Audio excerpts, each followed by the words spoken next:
Hey, what's going on, guys and gals? It is me, JT, and I hope you guys and gals are having a good day, evening, morning, or wherever you are watching this video. Before I get into this video, I wanted to say that I had to take down my 10 Days of Pokemon Episode 2 because it had the leak starters in it, and Game Freak was pulling moves, alright? I'm not trying to get my ass shut down. I'm not trying to get striked up, alright? That's not what I'm here for. So, I had to pull that video, but I am getting a re-upload of that video done as soon as the game drops, because of course they shouldn't be pulling it anymore after the game drops because there's nothing more to leak. Everything's already done and out there, so expect a re-upload of that. I'll put a reminder in the beginning of that video when it gets re-uploaded to let you guys and gals know all that. But sorry for all the confusion. I know I still have another video to do, my 8 days left Pokemon video, so that will be coming up shortly as well. But we have 7 more days of Pokemon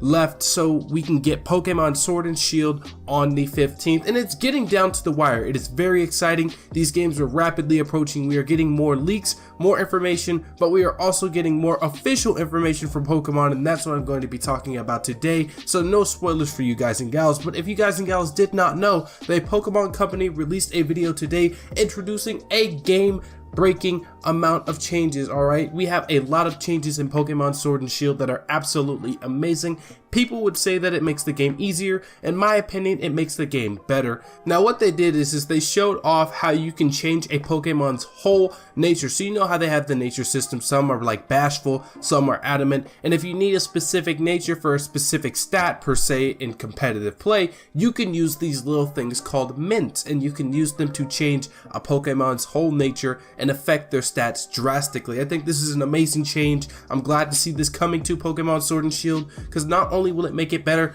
for competitive play, it also helps out those who shiny hunt, because I know a lot of people shiny hunt. They want a shiny, good EV starter Pokemon that can help them just dominate the competitive scene, and it sucks sometimes getting a shiny Pokemon with a crappy nature. So I'm very glad to see the Pokemon Company and the Pokemon developers pushing that out. That is an absolutely amazing feature. And then something else they showed off, they showed a little bit more. I don't think it's a big difference. I think it's the same as all the other Pokemon games, but they showed that egg moves are transferable from Pokemon to Pokemon via breeding as well. So that's a good thing to know. We still have egg moves. We still have an easy way to get egg moves transferable from Pokemon. Of course, you have your Ditto, you have whatever you have, you know, 2 Sylveons together. One of them has a Moonblast, I think is the egg move, maybe not, and then you fuse them together when you go in the breeding center, and boom, one pops out with an egg move. So awesome to see that still retaining its natural pure form in Pokemon Sword and Shield as well.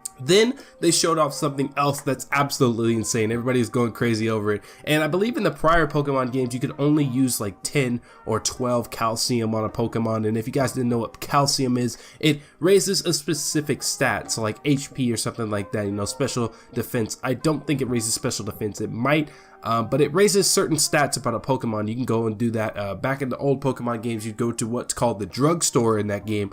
You'd buy that from there. So if that gives you a basic on how that is, yeah, but you can use over 10 now. I think you can use however many you want if you have that. So it's absolutely insane to see that coming out as well. Again, an awesome change, because some people just don't like using calcium like 10 times and only being able to throw out 10 or throw out 1. So awesome change for the Pokemon Company there. Really good changes on this hand. And then they showed off 2 new things that are coming to Pokemon Sword and Shield. They showed off the new rare candy system, which is not exactly called rare candies. They're just called candies now, and you can either apply them to a specific Pokemon, and I believe you can spread them out and cut that equally amongst all the other Pokemon as well, which is awesome. You know, we already have EXP share that is locked into Pokemon Sword and Shield. You cannot disable it, but it's awesome that you can also choose to level a Pokemon, and that Pokemon that got leveled up with that rare candy system is absolutely insane. They gained 30,000 EXP off of that, so they gained like 2 levels off of it, and that's enough to like really get you past a lot of the gym badges and the gym leaders in the game. So it's really cool to see that coming out. And then they showed off something that absolutely blows my mind, and I feel like this mechanic is going to be busted in some way. They showed off the new ability to access your PC from anywhere. There was a trainer in one of the areas where you can catch Pokemon in one of the grasslands, and they just opened up their PC, tucked a Pokemon in their PC, took a Pokemon and put it back in. I don't know how this PC is going to work. I feel like it's a little bit busted because if you catch a full-size Pokemon, put it to the PC, and you need a Pokemon because one of your Pokemon are low, you can literally just take that Pokemon out, put it in your first slot like nothing ever happened. There might be a limitation to it. I do not know exactly what that might be because they haven't released any more information on it, but it's absolutely insane to see all of that coming out from the Pokemon Company. A lot of these changes are really good, and I think that this game, of course, is geared to a lot of the younger audience, a lot of the players that don't really play Pokemon that much, and this is maybe their first Pokemon experience on the Nintendo Switch. So I'm grateful that Game Freak and the Pokemon developers have decided to take a better approach with that. A lot of people are really arguing that this makes the game easier, and in my opinion, it still makes it like a little bit more difficult. You still have to go to the battle tree, you still have to fight for calcium, you still have to fight for all your competitive items, so there still is a bit of difficulty there, but at the same time, a lot of the difficulty and rich moves and things in the game have been toned down a bit and made at least optional for you. So I think this is really a good change and not a bad change. I mean, making competitive Pokemon a little bit easier for everyone, since grinding competitive Pokemon in the past games has been insane, is definitely a big one-up for the community. But I want to know what you guys and gals think about that in the comments below. Tell me, do you think this makes the game easier? Do you like the change? Do you hate the change? Do you think that there should be more changes implemented? I would love to hear that in the comments below.